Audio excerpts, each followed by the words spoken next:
네, 안녕하십니까. 저는 서울성모병원 이승훈입니다. 좌장 선생님들 소개시켜 드릴게요. 옆에 이제 서울성모병원의 우리 권지현 선생님, 그다음에 옆에는 인천성모병원의 임도영 선생님께서 수고해 주시겠습니다. 이제 먼저 모두 발언으로 사실 이 KCTA 모임이 아니라 코엑트 칩에서 CMC 널스 앤 얼라이드 프로페셔널 세션이라고 해서 우리 CMC 직원 선생님들만 모시고 하는 이제 파일럿 프로그램이고요. 장규규 원장님께서 처음 제안해 주셨는데 사실 좀 급조된 반응이 있습니다. 근데 여러분들이 다 많이 참석해 주시고 호응해 주셔서 이렇게 좋은 세션을 열게 됐고, 가장 먼저는 우리 이렇게 직원들이 또 공부할 수 있게끔 자리를 마련해 주신 장규 원장님께 감사 인사드리고, 후배들이 우리 CMC끼리 한번 모여보자 이런 얘기를 상당히 많이 했었어요. 옆에 임도영 선생님, 뭐 손영준 선생님, 김태우 선생님 다 한번 우리들이 한번 힘을 합쳐서 공부해보자라는 그런 의견들이 많았었는데, 이제 드디어 이런 시간을 갖게 되어서 너무 기쁘고 좋습니다. 저희 세션은 이제 중계는 되고 있는데요. 이렇게 카메라들 많잖아요. 근데 이거는 녹화를 위한 거기 때문에 여러분들이 병원에서 느꼈던 뭐 궁금했던 것들을 정말 캐주얼하게 필요한 얘기들을 하는 자리니까 카메라 신경 쓰지 마시고 마이크에 걱정하지 마시고 질문 있으시면 가차없이 질문해 주시고 발표에 대한 코멘트도 편하게 해주시면 좋겠습니다. 옆에 권지현 선생님 혹시 소감 한번 들어봐도 좋을 것 같은데. 저희 CMC 병원 선생님들을 처음 이렇게 만나 뵙는 것 같아요. 근데 이런 자리가 향후에도 계속 있으면 더 좋지 않을까. 저희가 이제 kit방에서 근무하면서 이제 모르던 것을 이제 서로 공유를 하면서 더 많이 배워갈 수 있는 자리가 되지 않을까 싶습니다. 감사합니다. 네, 임도영 선생님도 간단하게. 네, 뭐 공부하는 것도 중요하지만 사실 CMC 선생님들이 다 이런 자리에서 모여서 서로 얼굴 볼 수 있고, 뭐 모르는 것들도 뭐 자연스럽게 뭐 전화해서라도 물어볼 수 있는 그런 계기가 될 수 있는 뭐 세션이 좀 됐으면 좋겠습니다. 네, 패널 선생님들 소개시켜 드릴게요. 은평성모병원의 김태우 선생님, 그다음에 희명병원의 박의한 선생님, 그다음에 성빈센트 병원의 손영준 선생님, 그다음에 대전성모병원의 이지호 선생님, 그다음에 뉴고려병원 우리 엄청난 우리의 식구들입니다. 이진희 선생님, 그다음에 은평성모병원의 이희은 선생님 맞나요? 성빈센트 병원의 정다혜 선생님, 그다음에 인천성모병원의 우리 가장 대빵이시죠 조은재 선생님 오셨고요. 최영훈 선생님 의정부 성모에서는 조금 늦어지고 있으셔서 오시는 대로 패널 합류하도록 하겠습니다. 그럼 먼저 첫 번째, 두 번째 세션이 조금 연관된 세션이어서 제가 진행하도록 하겠습니다. 첫 번째 발표는 은평성모병원의 이종민 선생님께서 진행해 주실 거고, Why should do a rotablator atherectomy라는 주제로 발표해 주시겠습니다. 부탁드립니다. 소개 말씀 감사드립니다. 제가 준비한 내용은 너희가 로타를 사용하는데 로타를 왜 하는 게 좋은가에 대해서 말씀을 간단하게 드려보도록 하겠습니다. 여기 선생님들 다 아시는 부분이기 때문에 그냥 편안하게 들어주시고, 혹시라도 이제 부족한 부분이 있으면 질문보다는 코멘트를 해주시면은 오늘도 발전하는 하루가 될 수 있을 것 같습니다. 저희가 PCI를 하는 환자들을 보게 되면은 이제 컴플렉스한 리전을 가진 환자들, 그 중에서도 칼슘 리전을 가진 환자들이 굉장히 시간이 갈수록 늘어나는 추세입니다. 이런 칼슘 리전 같은 경우는 저희가 PCI를 할 때 모든 단계에서 이렇게 컴플리케이션을 야기할 수가 있는데요. 이런 것들 중에서 가장 중요한 게 칼슘이 심해질수록 저희가 스텐 언더 익스펜션을 야기한다는 겁니다. 이런 부분들 때문에 시간이 지났을 때 루멘겐이 확보되지 않고, 그래서 칼슘이 심한 환자일수록 클리니컬 아웃컴 자체가 굉장히 좋지 않음을 나타내고 있습니다. 이런 환자들을 위해서 이제 칼슘을 극복해야 되는 게 중요한데, 그 중에서도 로타에 대해서 간단히 간략하게 소개를 해드리도록 하겠습니다. 이게 사용법이나 이런 거 같은 경우는 다들 아시기 때문에 로타가 처음 나왔을 때 이런 컨셉 자체가 칼슘을 이제 깨서 제가 루멘을 확보한다는 이런 컨셉이 많았는데요. 그래서 여러 다른 군들과 비교한 데이터들을 봤을 때는 클리니컬 아웃컴 자체가 충분히 유의미한 데이터가 나오지 않았다, 그러니까 많이 유리하지 않았다라는 이런 데이터들이 초기에 많이 나왔었습니다. 이게 DAS가 나오고 나서 로타와 DS 그리고 PTCA DAS 비교한 군을 했을 때 프라이머리 엔드포인트가 9개월 루멘 로스였습니다. 또 세컨드 엔드포인트는 시술의 성공률 자체를 비교해 봤는데요. 이나스피드 아콤을 봤을 때 이런 컴플리케이션 자체는 크게 차이가 나지 않았지만 이렇게 시술 성공률에서 굉장히 좋은 성적을 냈습니다. 요거를 이제 어떻게 보면은 로타가 저희가 이제 굉장히 부담스러울 수 있지만 이렇게 비교적 안전하게 할 수 있다라는 점도 보인다고 생각을 했습니다. 9개월 클리니컬 아웃컴을 봤을 때는 크게 유의미한 수치가 없었다라고 했고 로타 어블레이션 자체가 DS의 효능을 이렇게 향상시키거나 할 수는 없지만은 저희가 프로시저를 하기 위해서 좀 더 보조적인 역할을 할 수 있다라는 데이터가 하나 있었고요. 프레피얼 칼슘 프라이얼 같은 경우도 모디파이드 볼륨과 로타 어블레이션을 비교했을 때 마찬가지로 시술의 성공률 그리고 레이트 루멘 로스에 대해서 비교를 했습니다. 9개월 데이터를 봤을 때 클리니컬 아웃컴에 대해서는 크게 유의미한 차이가 없었지만 마찬가지로 시술의 성공률 자체는 굉장히 높일 수 있었습니다. 그래서 제가 DS를 할 때 로타를 사용해서 칼슘 리전을 모디피케이션 하고 디바이스 딜리버리도 좋게 하고 그렇게 점점 시간이 갈수록 데이터들이 나오면서 로타의 역할이 조금 더 저희가 시술을 할 때 보조적인 역할로 리전 모디피케이션으로 변해가고 있었습니다. 저희 케이스를 보면서 말씀드리도록 하겠습니다. 첫 번째 환자는 LAD가 토탈이었고요. 볼룬을 하고 스탠드를 했는데 넘어가지가 않았습니다. 그래서 하이프레셔 볼룬을 했고 저희 이제 와이어를 하나 더 넣어서 약간 스코어 볼륨처럼 이렇게 와이어를 이용해서 크랙을 내려고 했습니다. 이것도 통하지가 않았고 아이부스를 봤을 때 굉장히 360도의 심한 칼슘이 이렇게 있었고 로타를 하기로 결정을 했습니다. 로타를 한 후에 볼룬을 했는데도 볼룬이 되지 않고 오히려 볼룬이 터지는 것을 볼 수 있었고 다시 아이부스를 봤을 때 극복되지 않은 칼슘이 있었고 위쪽은 이렇게 크랙이 난 것을 볼 수 있었습니다. 그래서 이때 저희는 버스 사이즈를 업그레이드해서 한 번 더 로타를 시행을 했고 포스트 볼룬을 했을 때 루멘 모디피케이션을 했습니다. 그래서 스텐을 패스해서 넘기고 뒤에 죄송합니다. 다이섹션이 윤재기에 뒤에 스텐 하나 더 내고 프로시저를 끝낼 수 있었습니다. 이 케이스를 봤을 때 이렇게 심했던 칼슘 자체가 잘 모디파이드가 돼서 이제 스텐이 그래서 루멘 기인을 확보한 것을 볼 수 있었는데요. 만약에 이때 저희가 로타를 사용하지 않고 벌룬으로만 했으면 성공을 할 수도 있었겠지만 굉장히 많은 시간과 디바이스를 쓰고 또 실패했을 수도 있었을 것 같습니다. 그래서 로타를 사용해서 잘 성공했던 케이스고요. 또 하나 중요한 점이 저희가 아이부스를 보면서 이게 로타를 시행을 했는데 NGO 상에서 이제 칼슘이 있었을 때 저희가 이런 4개의 조건을 가지고 2개 이상이 해당이 되면 로타를 하는 것이 좋다라고 되어 있습니다. 칼슘 스코어가 심할수록 나중에 아시스텐 익스펜션이 아스렉토미를 했던 군이 안 했던 군보다 좀 더 좋았고 이러한 게 가능했던 이유는 저희가 로타를 하게 되면은 아무 인절이 없이 끝나면 좋겠지만 이게 다이섹션이나 이런 문제가 일어날 수도 있고 또 크랙이 생겼는지 안 생겼는지 NGO 상에 확실히 볼 수가 없습니다. 그래서 아이부스를 보고 이제 추가적으로 벌을 사이즈 업을 해서 한 번 더 할지 아니면 하이프레셔 볼룬을 할지 또 결정을 할 수 있고 또한 이런 다이섹션이나 이게 나머지 리전을 포함할 때 스텐의 사이즈나 다이메타 같은 경우도 잘 정할 수 있기 때문에 결국 아이부스를 보게 되면 이제 리전 모디피케이션도 확실하게 할 수 있고 또 디바이스 선택도 좀 더 나은 방향으로 할 수 있겠습니다. 그렇기 때문에 NGO 가이던스와 이미지 가이던스를 비교한 데이터를 봤을 때 N수가 이미지 가이던스가 더 많지만 오히려 팔로우 패스트 이벤트 레이트가 좀 더 적은 것을 볼 수가 있었습니다. 그래서 로타를 하게 되면은 저희가 로타 없이도 칼슘 리전을 극복을 할 수는 있지만 조금 더 로타를 사용하게 되면은 좀 더 성공률을 높일 수 있고요. 여기에 또 이미지 가이던스를 하게 되면은 앞으로 봤을 때 이런 데이터 클리니컬 아웃컴이나 이제 컴플리케이션을 줄일 수도 있겠습니다.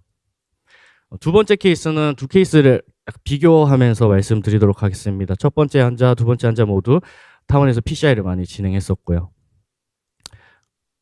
이제 NGO에서 두 분 모두 다 ISR이 왔습니다. A 환자 같은 경우는 네 번째 ISR이고 B 환자 경우는 첫 번째 ISR입니다. 볼룬을 하고 나서 칼슘 때문에 루멘이 확보되지 않았고 양쪽 다 로타 어블레이션을 했습니다. ISR 리전에서도 로타를 하게 되면 앞으로 이제 ISR 아웃컴이 좋다는 것이 나왔고요. 첫 번째 환자는 DEB를 하고 끝냈고 두 번째 환자는 DS를 하고 끝냈습니다. 1년 팔로업을 했을 때 A 환자 같은 경우는 다시 ISR이 왔고 두 번째 환자 같은 경우는 잘 유지가 됐었습니다. 이게 DEB와 DES의 차이라고 생각을 할 수도 있겠지만 사실 A 환자 같은 경우는 이미 스텐트를 3번을 했고 또 더 할 수 없는 상황이기 때문에 DEB로 끝냈었고요. 다시 한번 ISR이 왔기 때문에 이번 아이부스를 봤습니다. 이제 디지털 같은 경우는 굉장히 칼슘이 심했고 스텐 또한 완전히 펴지지 않는 것을 볼 수 있었습니다. 프록시말 파트 같은 경우도 스텐 엣지부터 해서 칼슘이 굉장히 심한 것을 볼 수 있었고 그 전에 했던 것보다 버사이즈를 업시켜서 이제 로타를 다시 한번 시행을 했고 하이프레셔 벌룬을 했습니다. 하지만 이게 한쪽으로만 계속 부러지는 것을 볼 수 있었고 결국은 이제 포퍼레이션이 일어나게 됐었습니다. 그래서 볼룬을 오클루전을 하고 이제 막힌 다음에 파이널 아이부스를 봤습니다. 뒤쪽 같은 경우, 디지털 같은 경우는 한쪽으로만 계속 이렇게 부러진 걸 볼 수 있고 프록시말 같은 경우는 아직 칼슘이 완전히 모디피케이션이 되지 않았습니다. 그래서 하지만 이게 포포도 생겼고 더 이상 뭐 스텐을 넣거나 더 로타를 하거나 할 수 없는 상황이었기 때문에 이게 플로어를 가는 거에 만족하고 시술을 끝냈고 결국 8개월 뒤에 환자는 KBG를 하게 됐습니다. 이 케이스를 보고 저희가 생각했던 부분이 이 환자 같은 경우는 몇 번의 기회가 충분히 있었다고 생각을 합니다. 뭐 처음부터 로타를 했던 아니면 이제 ISR이 왔을 때 미리 로타를 한번 했었던 여러 번의 찬스가 있었는데 그거를 놓쳤다고 생각이 들었고요. 이런 칼슘 리전이 있을 때 적절하게 로타나 아이부스를 사용해서 시술하면 좀 더 시술 성공률을 높일 수가 있고요. 또한 로타 이제 어렵고 복잡하고 오래 걸린다 이렇게 생각하실 수도 있는데 오히려 이제 하이리스크 환자들 중에서 오히려 안 좋은 환자들을 이제 로타를 많이 했지만 이제 클리니컬 아웃컴 자체가 이게 큰 차이가 없었다라는 데이터도 있었고 또 저희가 뭐 보통은 막 벌룬하고 뭐 이것저것 해보다가 안 됐을 때 로타를 했을 때보다는 처음부터 칼시피케이션이 심하다 해서 로타를 계획하고 들어갔을 때가 좀 더 이런 디바이스의 사용량이라든지 뭐 다이나 플로 타임도 줄고 시술 성공률도 높일 수 있다고 보고 됐습니다. 그래서 로타를 항상 저희가 시술을 하면서 칼슘이 있는 환자들에게 옵션으로 항상 생각하면서 준비해 주는 게 중요할 것 같습니다. 네, 경청해 주셔서 감사합니다. 네, 이정민 선생님 감사합니다. 그 다음 강의가 아마 로타와 로타 관련된 이미징이기 때문에 두 번째 세션까지 같이 진행을 하고 질문하도록 하겠습니다. 두 번째 발표자는 성 빈센트 병원의 김교리 선생님이시고 Introducing My Dynamic Rotablate Experience 발표해 주시겠습니다. 수고 부탁드립니다. 안녕하세요. Share About Chip Case I Experienced 주제로 발표하게 된 방사전사 김교리입니다. 저는 캣반 경력 1, 2년 정도 있고 에코 프로브를 잡은 지 8년 차 정도 되었습니다. 에코 검사를 주 업무로 하다 보니 인터벤션 케이스랑 코어할 일이 많지 않았는데 귀중한 자리에 발표할 수 있게 기회를 주신 주최 관계자 선생님들과 손영준 선생님께 감사의 인사 전합니다. 앞에 이어서 로타 케이스 발표 시작하도록 하겠습니다. PCI에서 로타의 롤은 첫 번째로 스탠 옵티미제이션을 위한 플라 모디피케이션이 있을 수 있고 두 번째로 스탠 언더 익스펜션 또는 말 오포지션을 피하기 위해서 세 번째 발룬이나 스텐트의 딜리버리를 위해서 네 번째 칼시파이드 플락에 의한 인서피션트 드럭 페네트레이션을 예방하기 위함 등으로 사용하고 있습니다. 시간이 지날수록 점점 사용의 빈도는 증가하며 로타블레이션의 중요도는 날이 갈수록 커지고 있습니다. 그런 칩 리전에서 사용했던 케이스에 대해서 발표하도록 하겠습니다. 67세의 남자로 10년 전에 스텐트 시술을 하였던 환자입니다. 리스크 팩터로 DM, 하이퍼텐션, 디스리피데미아가 있었고 프리코디얼 리드에 ST 엘리베이션이 있었습니다.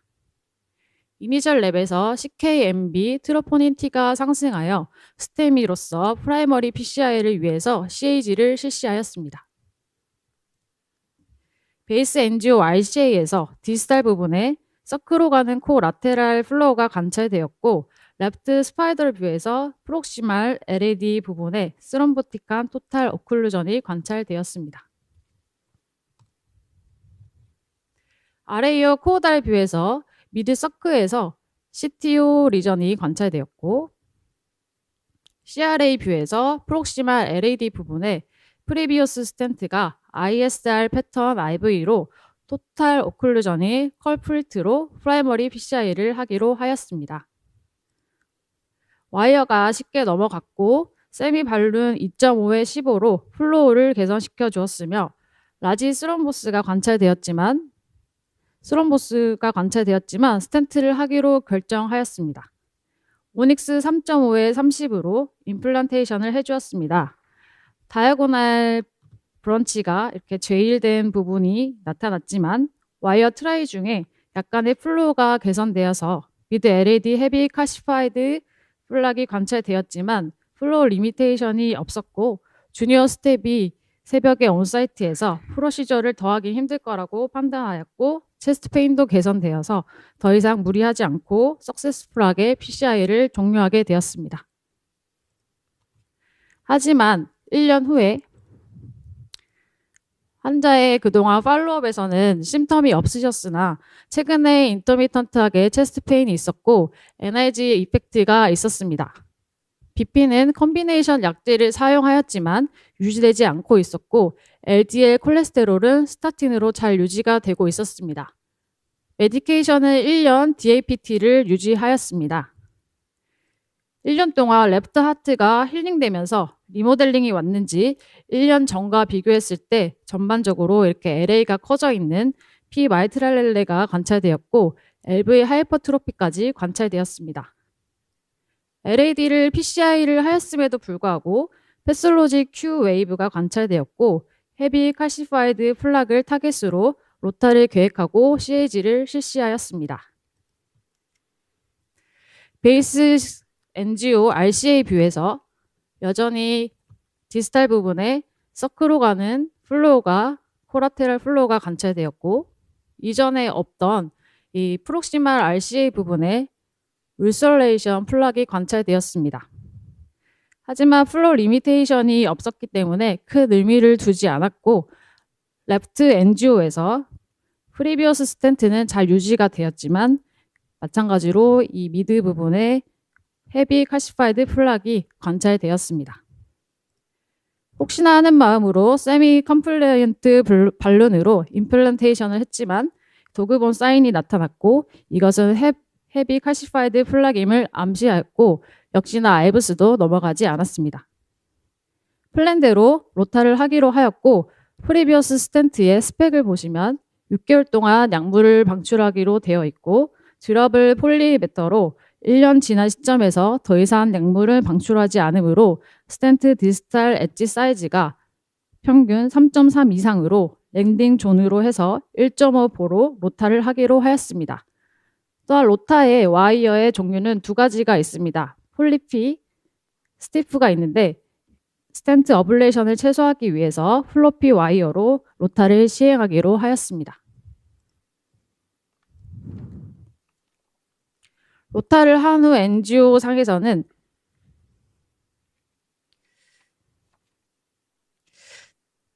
지금 다이나 글라이드 모드로 랜딩 존까지 로타 벌을 이렇게 진입을 하였고 어블레이션 모드로 로타를 시행하였습니다.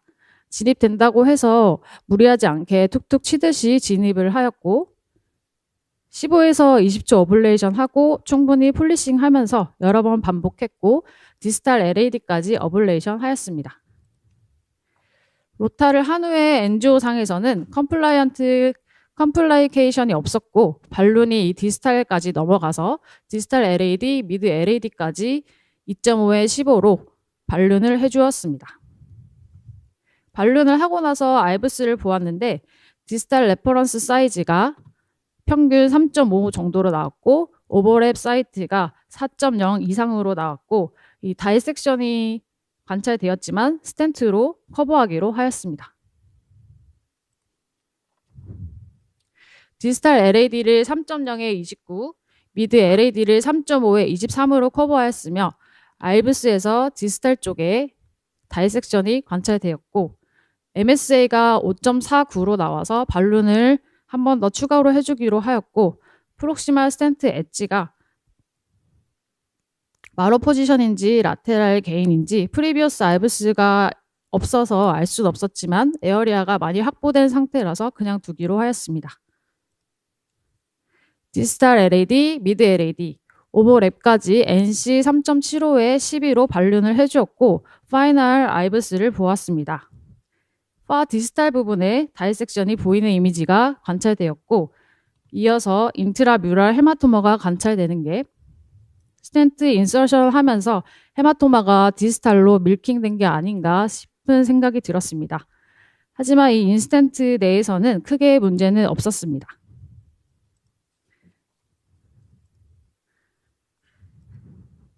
파이널 엔지오에서 파 디스탈 부분에 이 헤지니스가 관찰되었지만 플로우 리미테이션과 페인도 없어서 끝마쳤던 케이스입니다. 로타의 전과 후에 에코 검사에서 심장의 수축 기능과 월모션 변화에 대해서 비교해 보도록 하겠습니다. 설명드리기 앞서서 기본적인 내용을 이해하고자 합니다. 심장의 밑에 부분을 베이스 부분, 중간 부분을 미드 부분, 끝 부분을 에피컬 부분이라고 하고 이쪽 부분을 인페리얼, 바깥 부분을 안테리얼이라고 생각하시면 이쪽 부분이 인페리얼 septal 부분입니다. 인페리얼 septal 부분과 인페리얼 부분, 그리고 이 라테랄 부분의 월은 RCA를 담당하게 되고 인페리얼 septal의 미드부터 에피컬, 안테리얼, 그리고 안테리얼 septal 부분은 LAD를 담당하게 됩니다. 그리고 이 라테랄 부분 쪽은 서클을 나타나게 됩니다. 만약 이 월에 문제가 있으면 혈관에 이상이 있는 것을 유축할 수 있습니다. 그리고 LV 시스톨릭 펑션은 저희 병원에서는 심슨 메소드를 이용해서 엔드 다이스톨릭에서 이 각 디스크의 볼륨을 구해서 더한 값과 엔드 시스톨릭 때 각 디스크를 구한 값을 더해줘서 이 EF 구하는 공식에 대입을 하게 되면 이 퍼센티지가 나타나는데 55% 이상이면 노말, 50% 이하이면은 시스톨릭 펑션이 감소되었다는 것을 알 수 있습니다. 다음은 파라로 엑시스 뷰인데요. 이 뷰는 3챔버 뷰를 눕혀놨다고 생각하시면 되고 에코 검사에서 제일 먼저 잡게 되는 뷰입니다. 프록시말 LAD 리전을 PCI하고 로타 하기 전 뷰이고요. 오른쪽은 이제 로타를 하고 난 후의 뷰인데요. 이 하트레이트가 별로 차이가 나지 않지만 이 시스톨릭 펑션이 조금 떨어져 있는 가능성을 확인하였습니다. 포챔버 뷰에서 로타 전에는 이 에피컬 septal 부분이 떨어졌다고 하였는데 로타 후에는 미드부터 조금 더 떨어져 있는 것을 확인할 수 있었고 투챔버 뷰에서 에피컬 안테리얼과 에피컬 안테리얼 뷰가 떨어져 있었는데 이제 포스트 로타에서는 에피컬 안테리얼 똑같이 떨어져 있는 것을 확인할 수 있었습니다. 3챔버 뷰에서는 로타 전에는 이 에피컬 부분만 나갔다고 되어 있었는데 이 로타 후에는 이 베이스까지 모두 떨어진 것을 확인할 수 있었습니다. 정리해 보자면은 이 월모션은 로타를 한 후에 더 떨어져 있는 것을 확인할 수 있었고 이 시스톨릭 펑션 자체도 52%였다가 47%로 더 떨어져 있는 것을 확인할 수 있었습니다. 이건 아마도 그 로타를 하기 전에 스테미가 오면서 월이 모션이 떨어지고 수축 기능도 떨어진 게 아닌가 생각이 들었습니다. 로타 후에 그 에코가 그렇게 현저히 좋아지진 않았지만 팔로업을 통해서 더 좋아질 수 있는지 확인해 보는 것이 좋을 것 같습니다. 이번 기회로 인터벤션 파트에 대해서 유익한 지식을 쌓을 수 있었고 인터벤션 후에 에코를 할 때 조금 더 관심 있게 검사를 할 수 있을 것 같습니다. 끝으로 저희 캣방을 소개할까 합니다. 퇴임하시기 전에 김복수 선생님의 작품이면서 로타를 하게 되면 바로 스탠바이 할 수 있게 월에 이렇게 질소가스를 세팅하였습니다. 질소 탱크 충전을 매번 확인할 필요가 없고 로타를 하게 되면 바로 사용을 할 수 있게 되었습니다. 조선의 최고의 발명가 장영실 선생님께서 환생한 게 아닌가 싶을 정도로 초상화가 닮아서 놀랐습니다. 네, 이상 발표를 마치겠습니다. 감사합니다. 네. 발표 너무 잘 들었습니다. 특히 김교리 선생님은 지금 성빈센트 병원 그 에코방에 계세요. 그래서 캣방은 1년 반 정도 경력이신데 이렇게 어려운 내용을 이렇게 잘 설명하시고 특히 에코 파트는 더 잘 설명하는 게 역시 전공을 설명하시는 게 정말 좋겠구나라는 생각이 듭니다. 첫 번째 세션 또 두 번째 세션도 이제 로타에 대한 이제 강점이죠. 로타를 왜 해야 되는가? 그러면 로타를 할 때 어느 시점에서 해야 되는가? 두 번째 이종민 선생님 두 번째 케이스에서 보면 스텐이 이미 되고 나서는 다음에 로타로 갈아내서 다시 넓히는 것들이 사실 어려우니까 사전에 이니셜리 플락 모디피케이션 하는 게 좋겠다. 거기에 이제 아이부스나 인트라바스큘라 이미지를 사용하는 게 좋겠다라는 그런 의미의 발표셨고 김규리 선생님도 그와 비슷한 케이스를 발표해 주셨습니다. 본 내용에 대해서 혹시 뭐 질문 있으시거나 아니면은 어떤 궁금하신 것들이 있으시면 이 자리에서 자신감 있게 말씀해 주시면 좋겠습니다. 먼저 이종민 선생님 앞으로 나오시죠.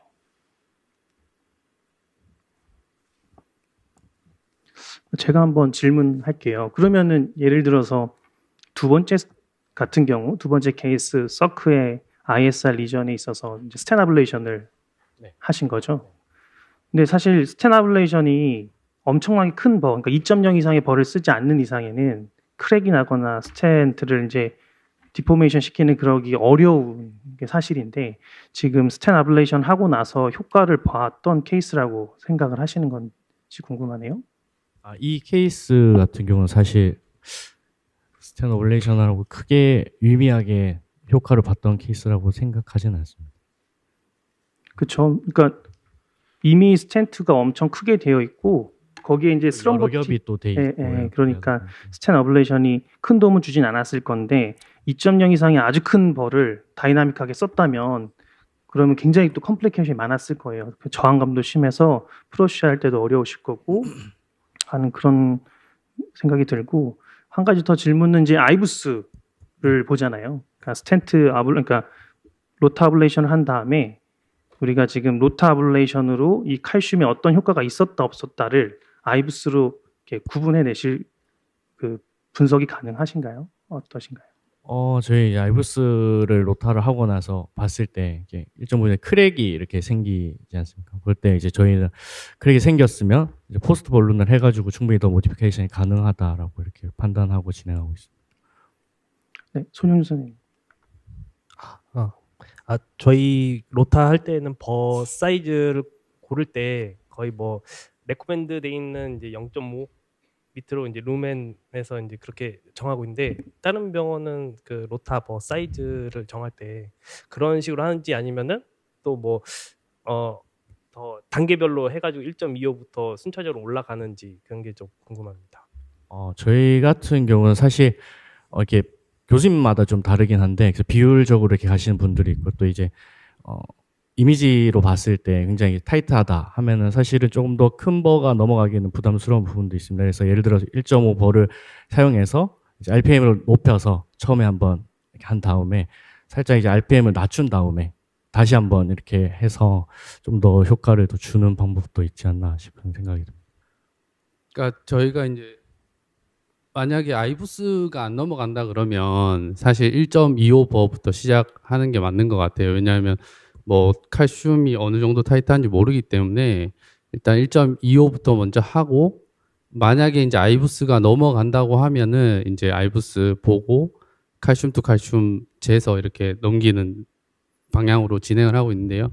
이제 아까 말씀하셨던 서크 같은 경우에는 사실 이제 프리로 아이부스를 본 상황이었고 이제 2.0 이상의 버가 필요했었는데 이제 국내 수입하는 게 2.0까지밖에 없다 보니까 2.0을 했음에도 불구하고 크랙이 잘 안 났었고 환자분이 이제 이때까지는 계속 캐비지를 거부했던 상황이라 이제 마지막으로 그럼 2.0이라도 한번 해보자 해가지고 했었는데 이제 팔로업 해봤는데도 막혀가지고 결국은 캐비지 갔던 케이스입니다. 한 가지 더 궁금한 게 있는데 2.0 버를 쓰려면 가이딩 8프렌치를 써야 되는 건가요? 저희가 때를 써가지고 2.25 버를 수입을 하나를 해놨는데 그거에 맞는 가이딩이 없어가지고 고민이거든요. 그래서 2.25 2.25는 버가 있어요? 저희 뗐어가지고 하나를 보유하고 있는데 그래요. 가이드는 좋은 지금 정보가 못 있네요. 구해가지고 2.25가 빈센트에 있네요. 저희도 이제 알아봤었는데 버는 수입할 수 있지만 가이딩이 이제 9프렌치, 10프렌치 돼야 되기 때문에 그 가이딩을 만드는 회사에서 그 수입을 안 해서 사실 저희도 못 했거든요, 그때. 그래서 뭐 버가 있다고 해서 다 할 수 있는 건 아닌 것 같습니다. 네, 이지호 선생님. 예, 대전성모 이주호입니다. 저희도 그 예전에 계시던 교수님이 2.25를 때를 써가지고서는 하나를 받은 적이 있는데 그 당시에도 교수님이 그거를 9프렌치 이상 가이딩을 써야 된다고 하셔서 업체 얘기했고 그리고 나서 갖다 준 경험은 있긴 하거든요. 9프렌치 네, 가이딩. 9프렌치 가이딩도 나오기는 합니다. 그거를 좀 어디서 나와요? 근데 런처에서 좀 갖다 주시긴 했었는데 이 비유로 그게 사이즈가 뭐 3.0, 3.5 이렇게 다양하진 않아도 일부 사이즈에 관해서는 좀 갖다 달라고 하면은 시간이 걸려도 갖다 주긴 해서 쓰는 것도 방법이고 그리고 하나 더 그 혹시 아이브스를 보신 다음에 로타를 하시고 그 다음에 크랙이 갔는지 안 갔는지 확인하실 때 로타버를 체인지해서 하시나요? 아니면 로타 와이어 그대로 아이브스를 보시나요? 그 같은 경우는 저희 이제 보통은 한번 어제 같은 경우는 저희가 어제도 로타 했어요. 그때는 로타 와이어로 그대로 했었는데요. 뭐 그렇게 돼서 되는 경우도 있고 아니면 이게 좀 잘 안 된다 싶을 때는 바꿔서 쓰기도 하고 하는.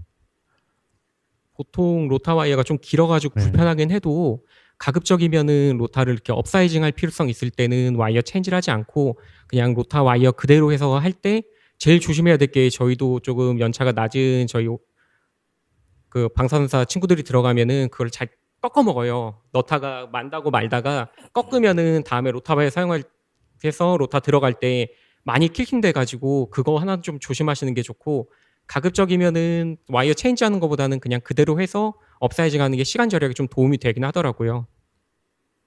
네, 방법론인데 사실 저희도 그냥 그 마이크로 카테터 넣고 그냥 일반 190cm짜리 014 와이어로 익스체인지하고 아이브스를 보는데요.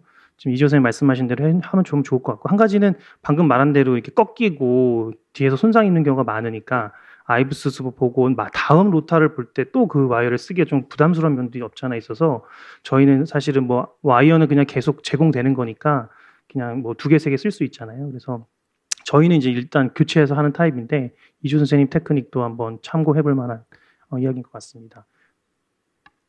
또 한 가지 더 궁금한 게 있는데 아까 그 로타 할 때 NGO상에서는 그 ISR이 온 부분 말고 디스탈이나 프록시말은 상대적으로 좀 괜찮아 보이고 티미플로우도 괜찮았는데 그 조금 어그레시브하게 로타를 한 게 아닌가. 혹시 그런 보통 결정은 그런 결정을 할 때 아이브스를 보고 디스탈까지 가서 네오 인티마가 안정적인지 불안정한지까지도 보고 결정을 하는 건지 아니면은 처음에 결정을 할 때 그냥 스텐 디스탈까지 무조건 다 그 아세렉토미를 할 거다라고 결정을 하는 건지 이 부분도 좀 궁금한데 어떻게 결정하시는 건지. 서크 케이스 말씀하시는 ISR 할 때 LAD 케이스 말씀해요. 제가 그때 이제 NGO 상에서도 굉장히 칼슘이 이제 눈에 띄게 잘 보였고 일단 로타블레이션 할 때부터 일단은 추가적으로 DB 말고 스텐을 하자라고 생각했기 때문에 스텐을 갈아내기 위해서 좀 더 디테일까지 했을 것 같습니다. 네, 종합적으로 이제 얘기를 하면 일단 로타블레이터의 목적은 칼슘의 모디피케이션, 그러니까 클렉을 내는 정도고 익스펜션은 발룬으로 하는 거니까 우리가 전체 인서클링 칼슘에 흠을 내고 열리자 그런 의미이기 때문에 사실 로타로 아세렉토미라는 그런 개념으로 적용하진 않고 또 스텐트가 있는 네오 아세로스클레로스나 네오 인티마 하이퍼플라자 같은 경우도 사실 로타를 긁어낼 필요가 없고 그냥 발룬으로 충분히 넓혀지는 부분인데 아마 덜 펴졌던 MSA가 작은 부분이 있는 부분을 마지막 최종 수준으로 로타를 사서 이게 사용해서 넓히는 그런 케이스를 보여주신 것 같으세요. 그래서 사실 로타의 적용점은 그 칼슘의 크랙을 내는 그 부분이기 때문에 아이브스에서도 그 크랙을 중심으로 확인을 해서 우리 시술에 도움이 되는 것들을 이제 판정을 해야 되는 거고 여러 많은 케이스들, 많은 컴플리케이션도 있겠지만 뭐 로타는 최근에 굉장히 많이 사용되고 있죠. 그래서 칼슘이 있는 이니셜리 칼슘이 많은 부분은 아무리 발룬으로 넓혀도 안 펴지는 경우가 많으니 플락 모디피케이션을 1차적으로 하고 로타를 사용해서 그다음에 발룬으로 넓히고 스텐트를 하는 게 현재 이제 트렌드 정도라고 정리해 볼 수가 있겠습니다. 네, 시간 관계상 다음 세션으로 넘어가겠습니다. 다음 세션은 임도영 선생님께서 진행해 주시겠습니다. 네, 다음 발표하실 선생님은 이제 인천성모병원의 이원규 선생님이시고요. 스텝 바이 스텝 레트로이드 어프로치인 CTO PCI에 대해서 말씀해 주시겠습니다. 예, 소개 말씀 감사합니다. 저는 스텝 바이 스텝 레트로그레이드 어프로치인 CTO PCI에 대해서 발표하게 된 인천성모병원 방사선사 이원규입니다.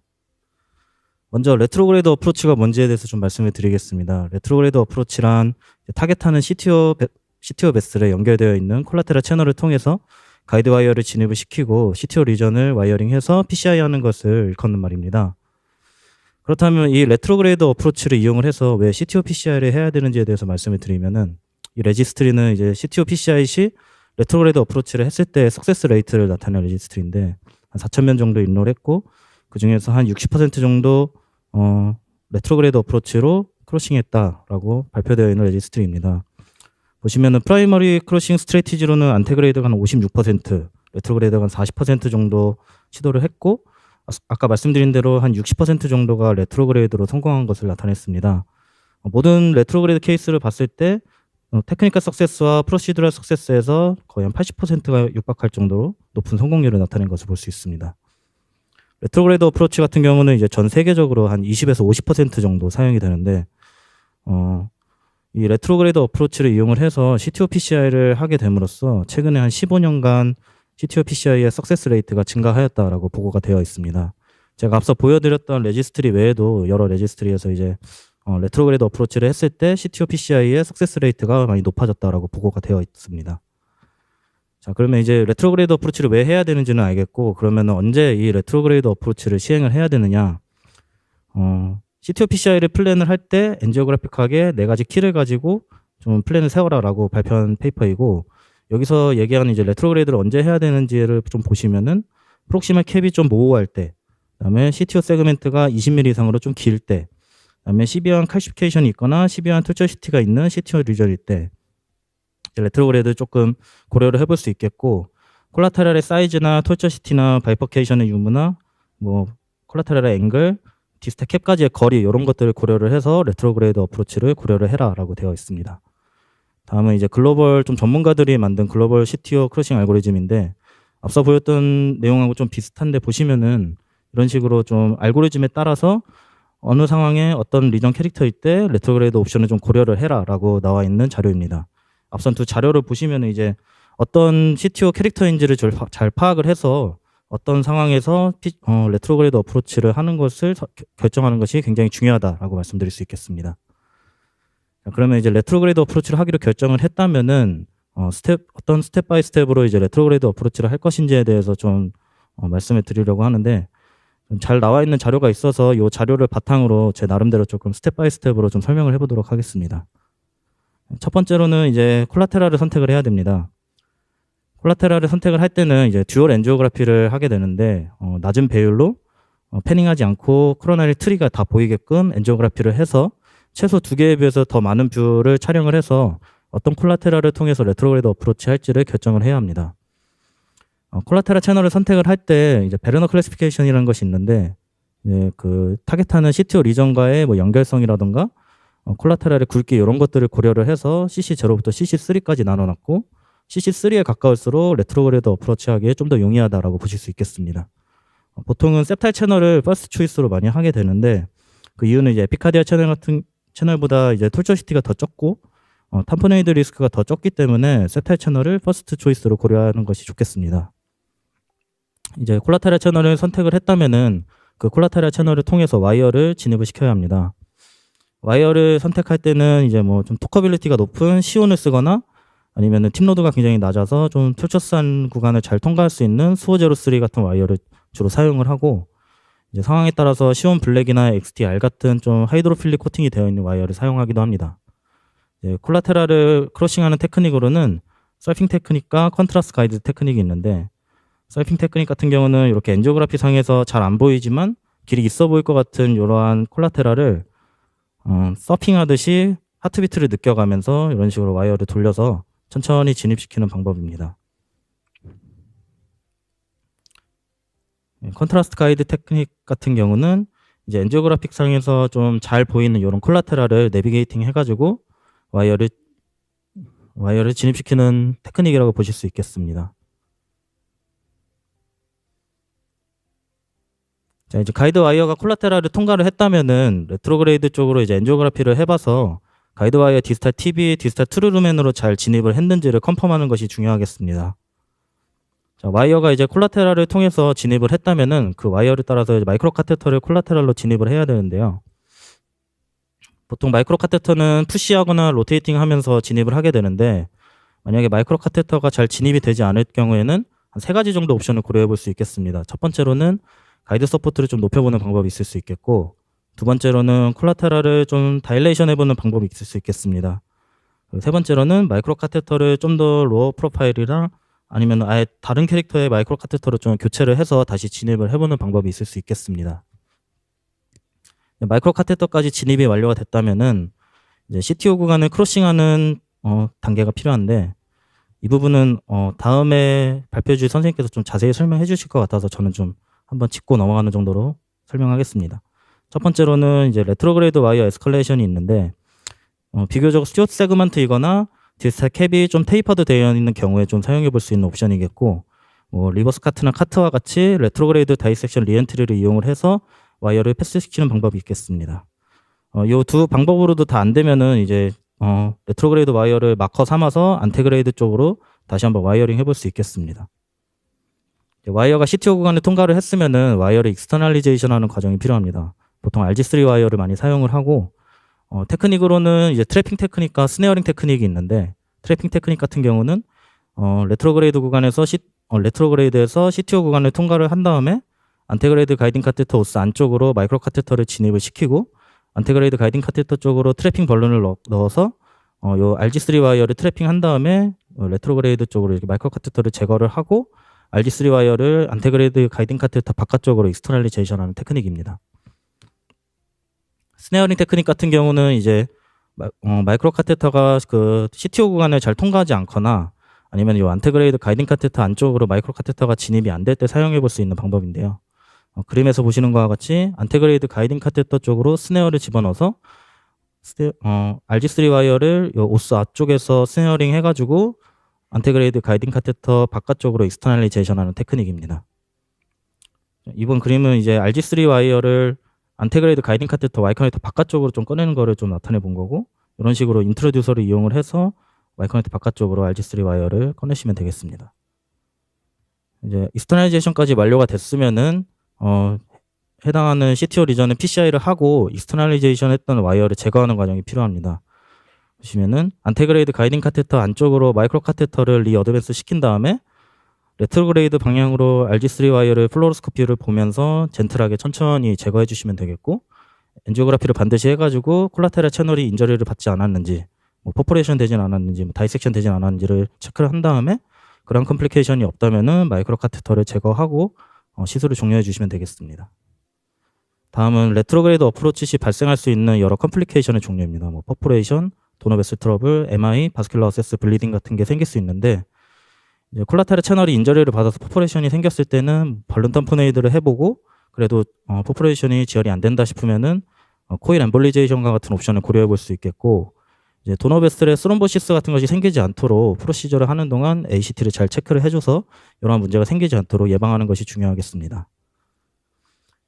요약해서 말씀을 드리자면은 레트로그레이드 어프로치는 여러 레지스트리를 통해서 CTO PCI의 석세스 레이트를 높인다는 것은 다 보고되어 있는 사실이고, 그렇기 때문에 어떠한 알고리즘에 따라서 어떻게 플랜을 세워서 어떤 스트레이티지로 언제 레트로그레이드 어프로치를 결정을 할 것인가에 대한 생각을 가지고 PCI를 시작하는 것이 좋겠고, 레트로그레이드 어프로치를 하기로 결정을 했다면은 스텝 바이 스텝으로 A to G로 어떠한 순서대로 레트로그레이드 어프로치를 해야 되는지에 대해서 인식을 하고 그 방법대로 쭉쭉쭉 레트로그레이드 어프로치를 진행을 하는 것이 중요하겠습니다. 마지막으로 레트로그레이드 어프로치 시 발생할 수 있는 여러 컴플리케이션을 주의하면서 좀 더 안전하고 성공적인 CTO PCI를 하는 것이 중요하겠습니다. 경청해 주셔서 감사합니다.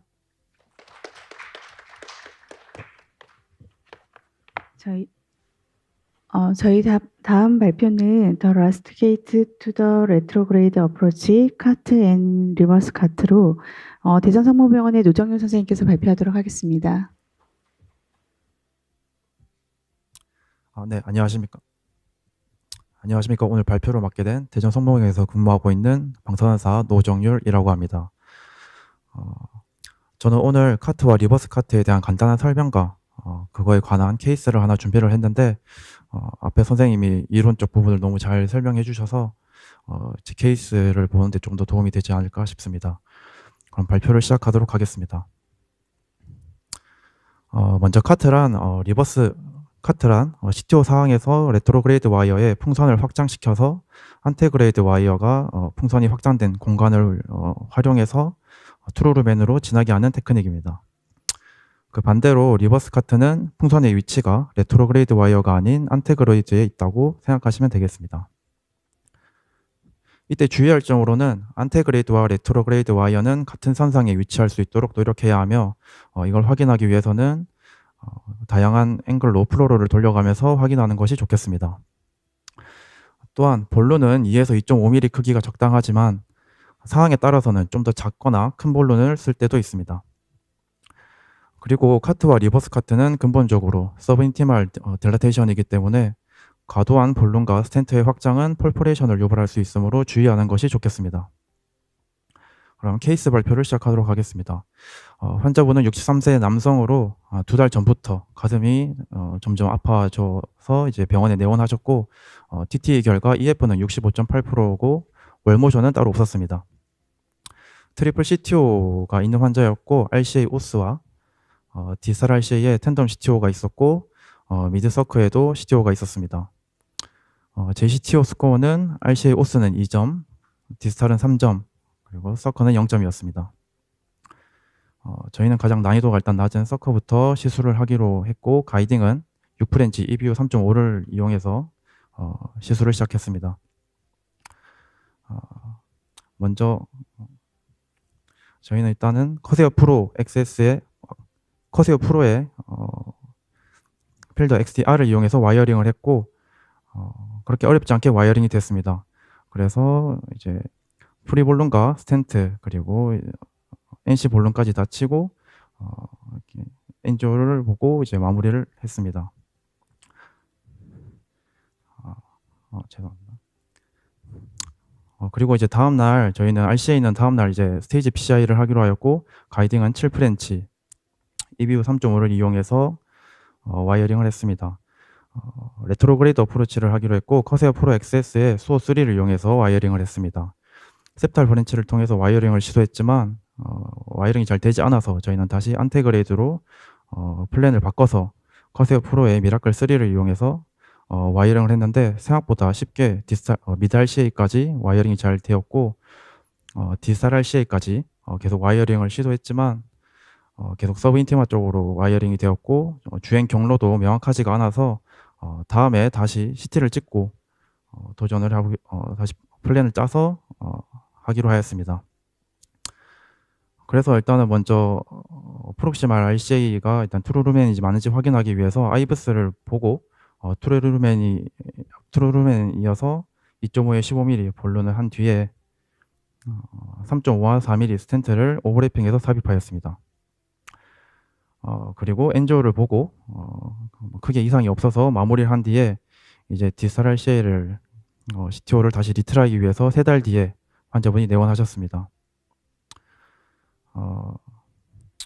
저희가 생각했던 것보다는 콜라테랄이 잘 발달하지가 않았지만 셉탈 브랜치를 통해서 가장 가능성이 있어 보여서 셉탈 브랜치를 통해서 커세어 프로 XS와 수호 3로 일단은 와이어링을 먼저 시도했고 지금 여기 넘어가는 부분이 너무 털더스티하고 앵글이 심해서 잘 넘어가지가 않았습니다. 그래서 이제 마이크로 카테터를 슈퍼크로스 120도로 익스체인지하고 와이어도 시온 블랙으로 바꿨습니다. 그러고 나니까 이제 힘들었던 구간을 저희는 이제 넘어가게 되었고 넘어가서는 다시 커세어 프로 XS와 수호 3를 이용해서 와이어링을 계속 시도했습니다. 그래서 이제 PDA의 스몰 브랜치를 겨우겨우 찾아가지고 디스탈 RCA까지 커세어 프로 XS를 넘겼지만 이제 CTO 리전에서 와이어링이 잘 되지가 않았고 와이어를 바꿔가면서 이제 가이아 시리즈와 미라클도 이제 계속 써봤지만 와이어링이 잘 되지 않았습니다. 그래서 저희는 일단 저번에 프록시멀 RCA를 열어놨기 때문에 리버스 카트를 준비를 하였고요. 이제 안테그레이도는 파인크로스의 UB3, 레트로그레이드로는 커세어 프로 XS와 필드 XTA를 통해서 일단 와이어를 일단 준비를 해놓고 그 다음에 이제 와이어의 동일선상에 위치할 수 있도록 안테그레이드와 레트로그레이드 와이어가 동일선상에 위치할 수 있도록 앵글을 여러 가지로 돌려보면서 이제 확인을 했습니다. 그리고 나서 이제 얼라이먼트가 맞다고 생각이 들어서 저희는 안테그레이드 쪽으로 2.5에 15mm 볼룬을 삽입했고 이제 볼룬을 치고 나서 볼룬을 치고 나서 그 볼룬이 이제 디플레이션 되면서 그 공간으로 바로 필드 XTA가 지나는 모습을 볼 수가 있었습니다. 지금은 인플레이션 돼 있고 디플레이션 되면서 그 볼룬이 인플레이션 됐던 길을 그대로 통과하면서 트루루벤으로 이제 필드 XK가 진입을 하였습니다. 그러고 나서는 이제 익스터널리제이션을 해야 되는데 커세어 프로 XS가 프록시멀 RCA에서 이게 잘 넘어가지가 않아서 저희는 이제 AL1 안으로 2.5에 15mm 볼룬 앵커를 하고 나서 이제 커세어 프로 XS를 넘길 수가 있었습니다. 그러고 나서 아이브스를 통해서 다시 트루루벤인 것을 확인한 다음에 2.5에 15mm 볼룬과 4에 26mm 스텐트를 오버래핑해서 삽입을 했고요. 그리고 NC 볼룬까지 다시 한 다음에 이제 엔조를 보고 별 이상이 없어서 이제 파이널 엔조까지 찍고 이제 마무리를 하였습니다. 디스탈 RCA가 조금 푸어하긴 한데 저희는 이 정도로 만족을 하고 일단 시술을 먼저 마쳤습니다. 그리고 나서 이제 얼마 전에 환자분이 내원을 하셔서 팔로우업 CAG를 찍었는데 저희가 시술했었던 서코와 그리고 RCA 오스, 그리고 디스탈 RCA까지 뭐 ISR 없이 잘 플로우가 가는 것을 확인할 수가 있었습니다. 이상 발표를 마치도록 하겠습니다. 경청해 주셔서 감사합니다.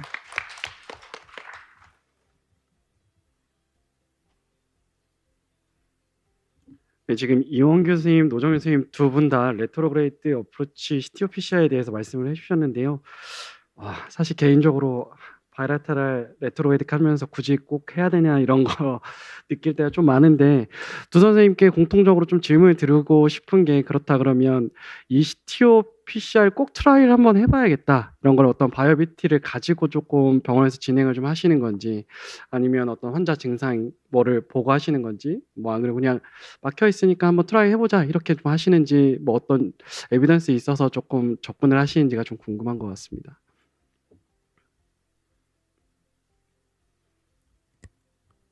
예.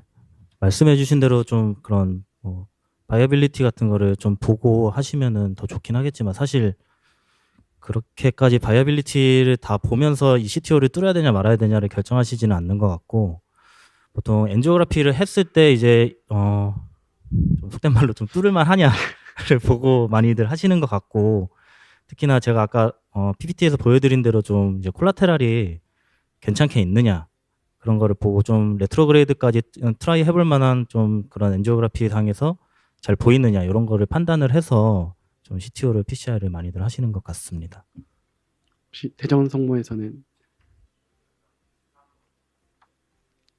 그러면 한 가지 저는 이제 간호사 선생님들한테 여쭤보고 싶은 게 레트로그레이드 어프로치를 한다는 건 결국은 이제 가이딩 카테터도 뭐 결국 2개를 들어갔고 이래저래 뭐 와이어도 2개 정도 3개 정도 들어가는데 사실 제가 느끼기에는 CMC가 ACT 측정을 또 조금 자주 안 하는 것 같긴 한데 혹시 각 병원에서 ACT 측정 좀 하시는지 하고 여부하고 타겟팅을 좀 얼마나 잡으시는지 그리고 그거에 따라서 뭐 헤파린 좀 얼마나 주실 수 있는지 뭐 그런 프로토콜이 좀 있는지 공유해 주시면 좋을 것 같은데요. 혹시 뭐 권지현 선생님부터 혹시 말씀해 주실 수 있을까요?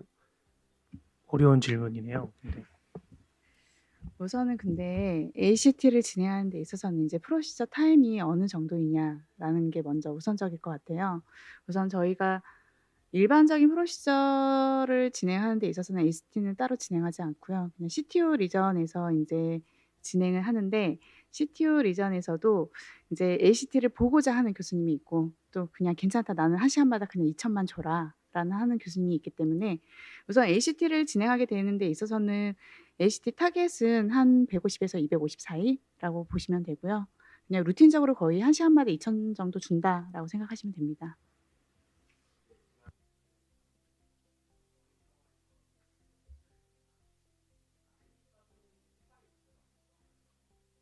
이제 결국은 카테터의 스로모시스가 다 차고 이런 경우가 있어서 좀 적극적으로 ACT를 하는 게 그런 것도 좀 미연에 방지를 할 수가 있을 것 같아서 한번 여쭤봤습니다. 혹시 뭐 은평 성모에서는 ACT 같은 거 적극적으로 좀 하시나요? 저희는 환자가 시술 전 내비 어부노mal 하거나 아니면 블리딩 리스크 있는 약이 들어갔으면 케이스 바이 케이스로 이제 교수님 성향에 따라서 하는 편이고 저희는 한 200에서 300 타겟 보고 저희도 30분마다 팔랍하시는 교수님 있고 안 보시는 교수님 있고 1시간마다 보통 저희도 서울성모랑 같이 1시간에 2,000원 기본으로 루틴인 것 같습니다. 사실 저희 병원이 그러면 제일 잘하는 것 같은데 조은자 선생님 이런 질문 대답을 짜고 한 건가요? 아닙니다.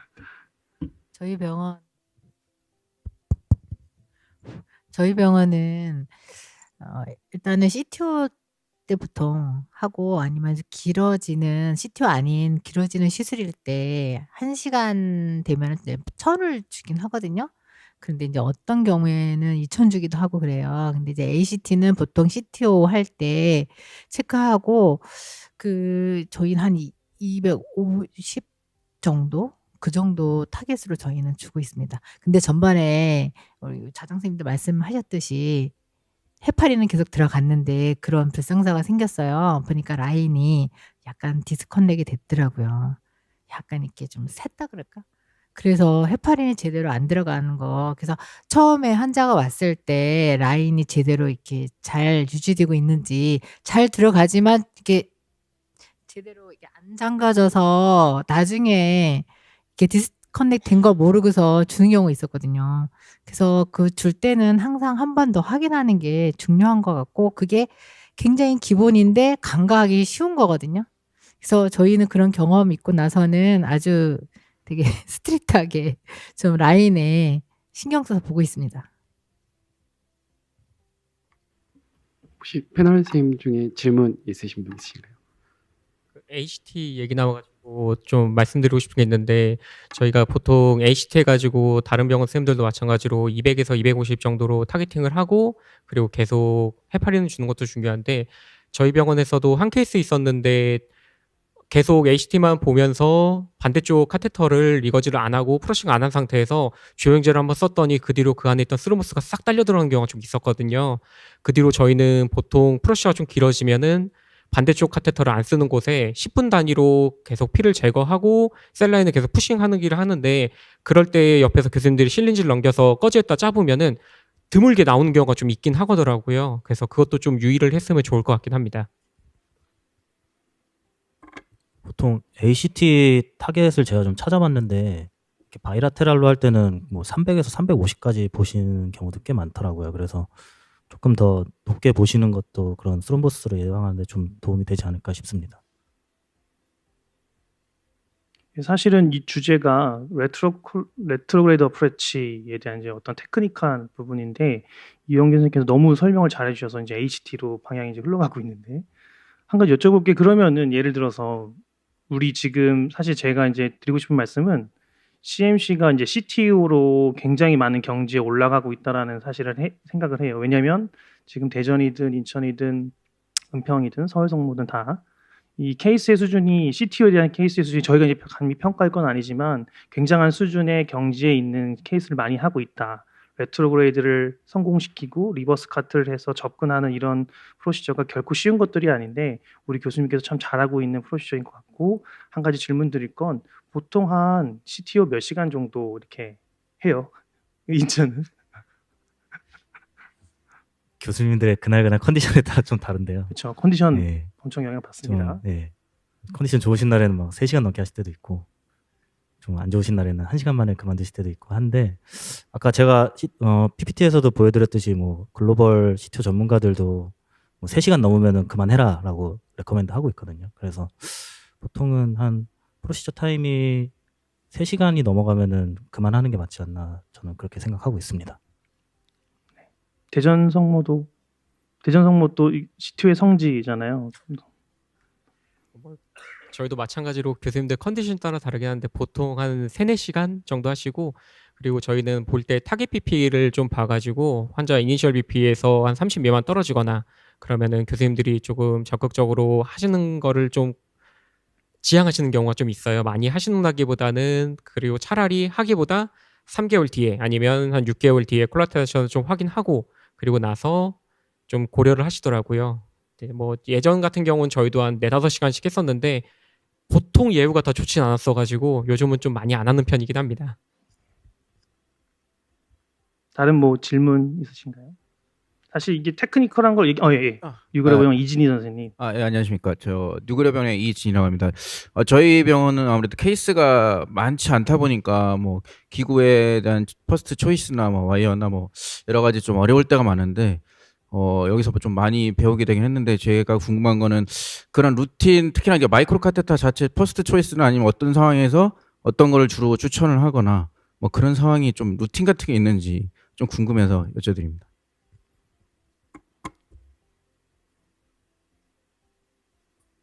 네, 마이크로 카테터 같은 경우는 이제 좀 교수님들마다 사실 성향이 다르긴 한데 조금 많이 툴처스한 뭐 에피카디아 채널이나 뭐 많이 툴처스한 콜라테랄을 통과를 할 때는 보통은 뭐 카라벨 이제 하이드로필릭 코팅이 돼 있고 좀 프로파일이 작으니까 카라벨 같은 거를 좀 선호하시는 것 같고, 조금 푸시어빌리티나 이런 거를 조금 요하는 그런 콜라테랄을 통과하시려고 할 때는 뭐 코르세어나 턴파이크 스파이럴 같은 거를 퍼스트 초이스로 많이 선택을 하시는 것 같습니다.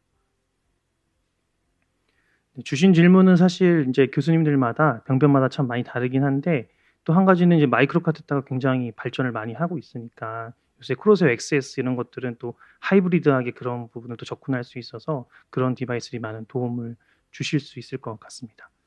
다른 질문 또 있으신가요? 없으시면은 좀 시간이 급해요. 지현 쌤, 빠른 시간 안에 엑기스만 잘 녹여내서 발표 부탁드리겠습니다. 다음 발표는 Nursing Care Relative to Complications of Chip Case에 대해서 서울성모병원의 권지현 선생님께서 수고해 주시겠습니다.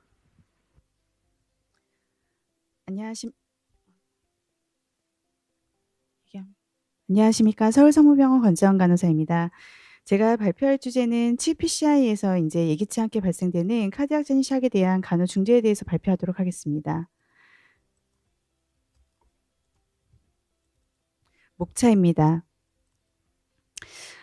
칩 PCI는 이제 환자의 컴플렉시티, 그 다음에 리전의 컴플렉시티, 그 다음에 헤모다이나믹하게 이제 스테이블한 환자를 칩이라고 이제 명시를 하였고, 최근에는 이런 인구의 고령화가 됐고, 그 다음에 인터벤션의 기술이라든가 디바이스의 발전, 그 다음에 다이나믹하게 서포트가 가능해짐에 따라서 칩 PCI의 비율이 점점 더 증가하게 되었습니다.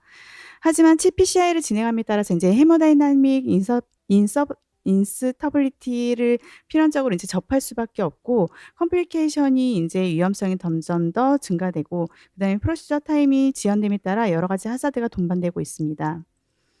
그러면 이런 컴플리케이션을 어떻게 예측할 수 있느냐? 이제 2022년 째게 발표된 연구인데 칩스코어가 있습니다. 칩스코어는 이제 환자의 팩터, 그다음에 프로시저 팩터를 스코어링해서 이제 칩스코어가 증가될수록 메이스가 이제 증가된다는 연구 결과가 나왔습니다. 하지만 이것은 헤모다이나믹 인스터빌리티랑 관련성이 있는가에 대한 연구는 아직 정확히 연구된 것이 없습니다. 그러면 이렇게 이제 혈역학적으로 이제 불안정한 상태에서 환자의 모탈리티에 가장 영향을 줄 수 있는 것은 당연히 카디악 제니샥이라고 봅니다. 카디악 제니샥은 이제 SBP가 90 이하, 그 다음에 인덱스가 2.2 이하, 카디악 아웃풋이 0.6 이하, 렉티 엑스토시스인 상태를 얘기를 하는 것으로서, 카디악 아웃풋이 이제 떨어지게 되면 올간의 퍼피션이 떨어지게 되고, 블러드 프레셔가 이제 떨어지면서 인플라메이션이나 이스케믹, 바소스트릭트나 이제 볼륨 오버로드가 더 증가하게 됨에 따라 멀티 오간의 디스펑션이 생기게 됩니다. 그래서 이제 시술실에 있는 간호사들은 이런 취입 PCI를 진행하는 데 있어서 카디악 진샥을 가능성에 염두를 두고서 이제 임상적인 증상들을 지속히 면밀히 관찰을 해야 됩니다. 환자분들이 이제 시술방에 들어오고 난 이후에 이제 드랩이 이제 목까지 드랩이 되어 있으니까 얼굴이나 나이브에 하는 그 팔 자체에 이제 크레미 스킨이 있는지, 그래서 이제 차고 축축하거나 이제 땀이 나는데 차고 축축한 피부가 있는지, 아니면 시스톨 BP가 떨어지지 않는지, 타키카디아나 랩트 이제 레스피레이션이 생기지는 않는지를 면밀히 관찰을 해야 되고, 우선은 샥이 이렇게 진행이 되면 맨 처음으로 메디케이션으로 이제 매니지먼트를 하게 됩니다. 크리스탈로이드 솔루션을 20분에서 30분 사이에 이제 300에서 500 정도를 푸시하게 되면은 SBP랑 유린 아웃풋이 이제 증가가 되고 하트 레이트가 이제 감소하는 효과를 볼 수 있게 됩니다. 그에 따라서 이제 환자분이 이제 그런 퍼퓨션이 저하나 이제 올가닉 디스펑션을 예방하기 위해서 바소포레션이나 이제 이노트로피를 사용할 수 있는데, 노르에피네프린이나 아니면 도파민, 에피네프린을 사용할 수 있습니다. 노르핀 같은 경우에는 알파 아드레날직의 활동으로 하트레이트에는 크게 이제 반응하지 않으며 민피피가 올라갈 수 있고, 그다음에 베타에는 차단적으로 이제 선택적으로 이제 반응을 하기 때문에 환자의 심근의 그런 산소 소모량이 이제 감소를 일으키면서 이제 카디악 아웃풋은 증가시킬 수 있는 것으로서 노르핀이 가장 첫 번째로 권고되는 약입니다. 두 번째로는 이제 도파민이 권고가 되고 있습니다. 그에 대한 에비던스를 보여드리겠습니다. 도파민과 노르핀과 관련된 연구이고 서바이벌 면에서는 두 군의 이제 양군 간의 차이는 유의한 차이는 없었습니다. 하지만 도파민 그룹에서 이제 부정맥이 더 많이 발생한다는 것을 알 수 있으며 카디악 진샥 환자에서는 노르핀이 더 효과가 있다고 증명이 되었습니다.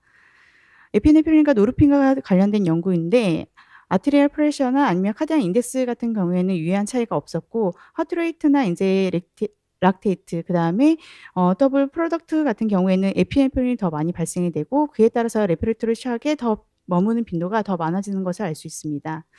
이렇게 환자한테 메디케이션을 했음에도 불구하고 환자 상태가 이제 안 좋아지면 MCS를 적용할 수밖에 없습니다.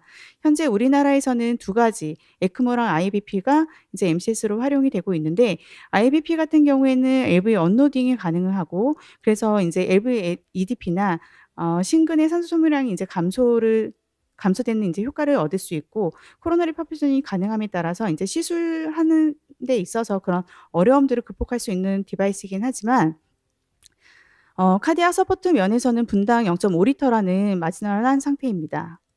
2012년도에 이제 고전적인 연구이긴 하지만 카디악 샥에 있어서는 IBP가 별로 효과가 없다라고 이제 증명이 되었고, 그래서 이제 현재 저희 병원에서는 MCS는 이제 에크모를 적용하고 있습니다.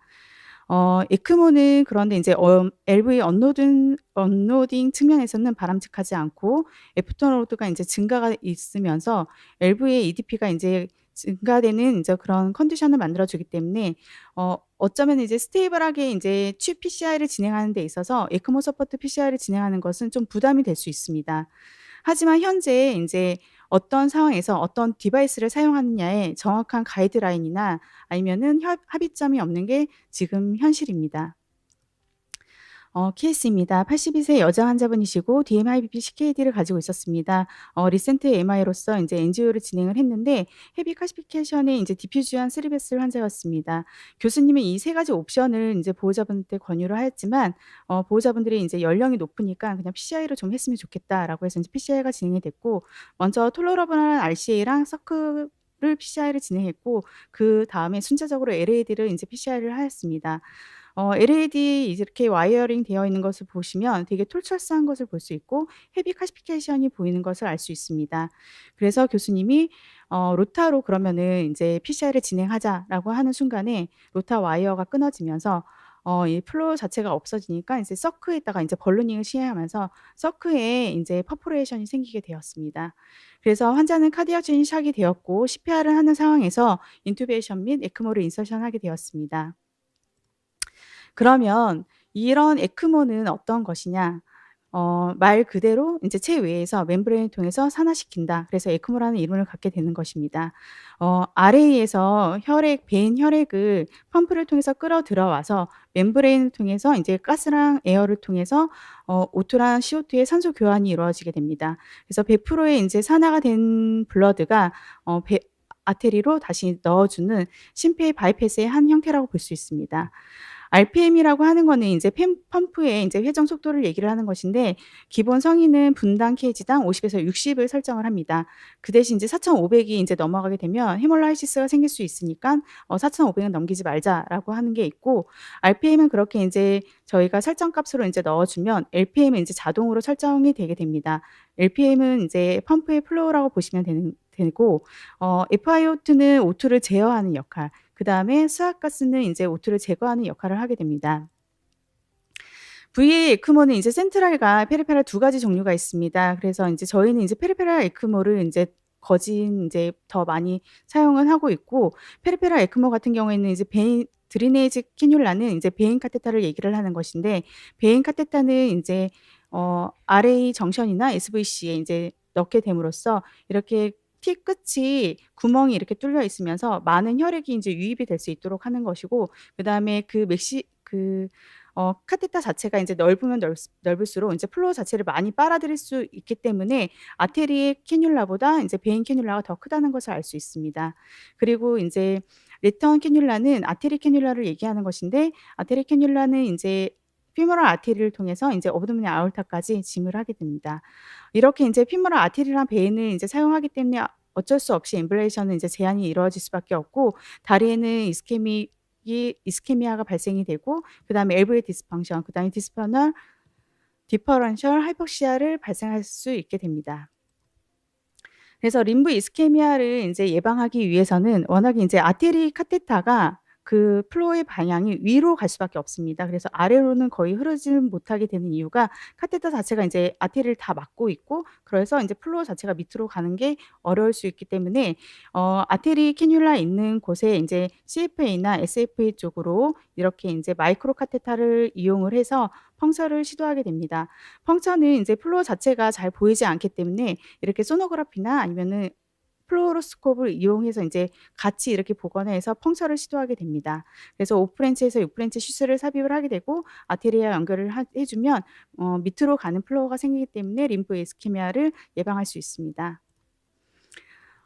그리고 이제 디퍼런셜 하이포시아가 생길 수밖에 없는데 이 이유는 워낙에는 이제 LV의 능력이 이제 떨어지기 때문에 에크모를 넣게 되기 때문입니다. 근데 에크모의 이제 블러드는 이제 산소화가 된 블러드가 이제 아orta 쪽으로 이렇게 이제 뿜어져 나가게 되고 LV가 맨 처음에는 이제 펑션을 하지 못하기 때문에 이제 이 에크모 블러드가 이제 여기 아orta 아치까지 이제 다 가기 때문에 별로 상관이 없지만 LV가 점점 더 이제 능력이 발휘하게 되면서 이 워낙에 네이티브 블러드 그러니까 이제 산소가 되지 않은 그런 블러드가 LV가 펑션이 있음에 따라서 이제 더 많이 가게 됨으로써 이제 머리로 이제 혈액이 들어가게 됩니다. 그렇게 되면 머리 쪽으로 하이포시아가 발생이 되게 됩니다. 그래서 이거를 운해에 이제 그런 반영을 하기 위해서는 라이트 라디알에 이제 펑처를 해서 가스를 진행을 하고 그다음에 에크모의 아테리 그러니까 A 라인을 통해서 이제 가스를 진행하면서 이런 목표 수치 이상으로 되면은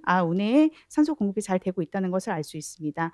그리고 아테리에 이제 아테리 라디알 프레셔를 모니터링을 하는데 워낙에 에크모의 프레셔는 이제 진동이 없는 영속성이기 때문에 이렇게 일자로 나올 수밖에 없습니다. 그러니까 일자로 나온다고 너무 놀라지 마시고 이거는 지금 LV가 능력을 하고 있지 않구나라고 생각을 하시면 되고 LV가 점점 더 능력이 이루어지면은 이렇게 이제 프레셔가 이런 모양으로 나타난다라고 생각하시면 됩니다. 우선은 그 환자분이 이제 에크모를 인서션하게 되면은 콜레게이션을 하게 되는데 초기 용량은 kg당 50에서 100 유닛을 이제 투여하게 되고 그 다음에 에시드를 150에서 210까지 이제 유지하게 됩니다.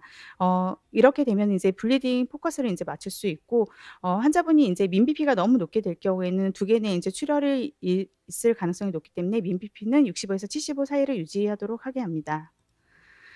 그리고 이제 저희가 엔지오방에서 이제 에크모를 관련해서 가장 기본적으로 좀 이렇게 알아야 될 거는 에크모가 이제 라인 자체가 되게 많이 진동을 하는 경우가 있습니다. 그렇게 진동을 하는 경우에는 에크모의 카테터가 기능이 이상이 있는지 그다음에 카테타의 이제 위치가 이상이 있거나 아니면 볼륨이 부족하거나 아니면 가령 RPM이 있기 때문에 그에 따른 중재를 해주시면 되고, 그 다음에 아무리 RPM을 올려도 플로우가 안 나와요 하는 경우가 있습니다. 그럴 때는 프리로더가 감소할 때 아니면 프리로더가 증가할 때니까 이거에 따른 중재의 역할을 해주시면 됩니다. 시갈람이 올릴 때는 젤이 부족해서 하니까 젤을 좀 발라주시면 되고, 디캐뉼레이션이 되는 경우가 가끔씩은 있습니다. 근데 저희 병원은 아직까지는 없었지만 디캐뉼레이션이 되면 가장 중요한 것이 먼저 카테타에 클램핑을 하고 그 다음에 RPM을 0으로 맞추고 CPR 상황이 될 수 있으니까 CPR에 이제 응급 대비를 하는 것입니다.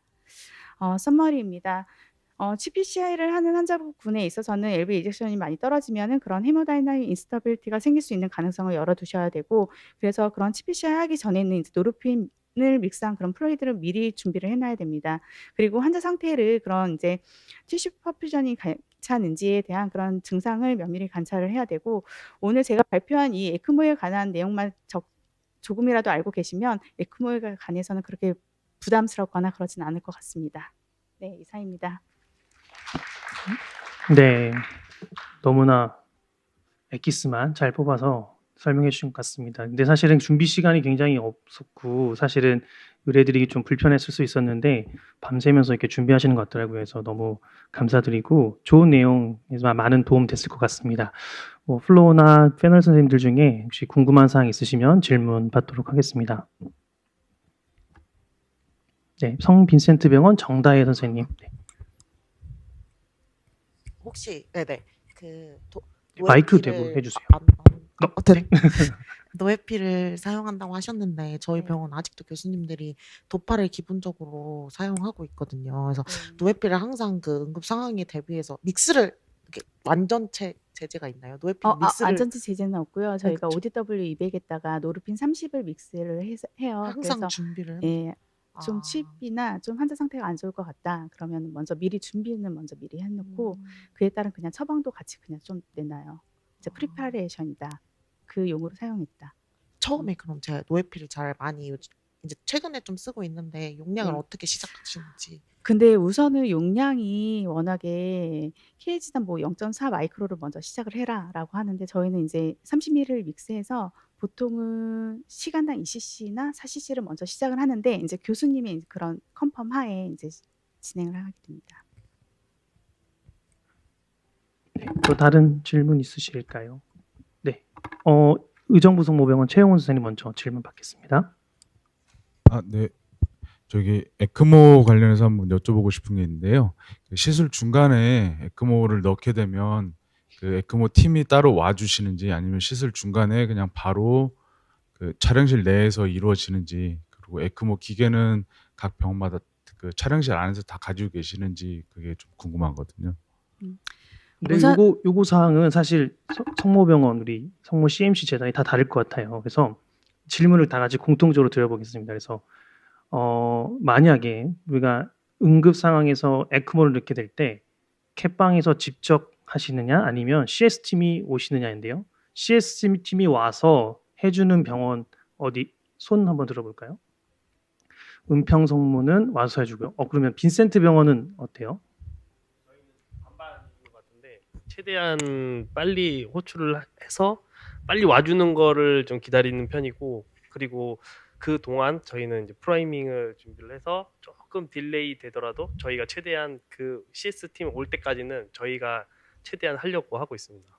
그러면 프라이밍을 해놓고 대기. 네. CS가 와서 인설션하고. 인설션도 저희 순환기내과 교수님들이 직접 하시게 되면은 저희 이제 처방까지 해가지고 다 순환기에서 내고, CS 팀들이 와서 뭐 인설션을 했다 그러면은 처방 자체 이제 행위 수가도 다 CS 팀으로 내고, 그때는 이제 CS 팀들이 매니지도 같이 해주고 하고 있습니다.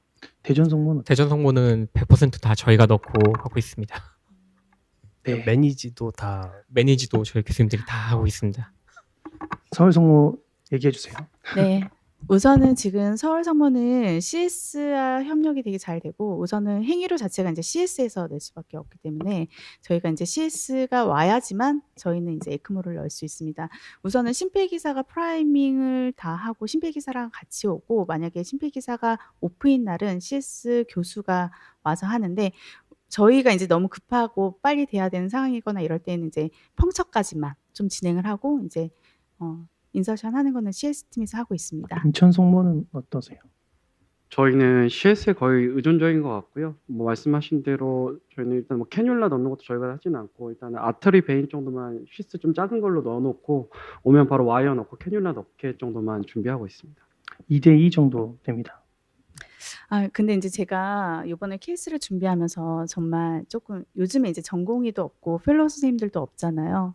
근데 이제 좀 생각을 해봤어요. 근데 저희도 CS 팀이 와서 심폐 기사 하다가 CS 팀이 와서 이제 진행을 하는데 요번에 케이스를 이제 좀 이제 여러 가지 케이스를 보다가 새벽에 이제 응급 환자고 3베슬이고 뭐 그런 에크모를 넣어야 될 상황인데 근데 이제 시스템이 이제 연락이 늦는다거나 이러면 좀 못 넣잖아요. 못 넣을 수도 있잖아요. 그러니까 그런 상황에는 캣방에서도 그렇게 조금 이렇게 프라이밍을 한다거나 이렇게 하면은 더 빨리 환자를 살릴 수 있지는 않을까라는 생각이 들었습니다.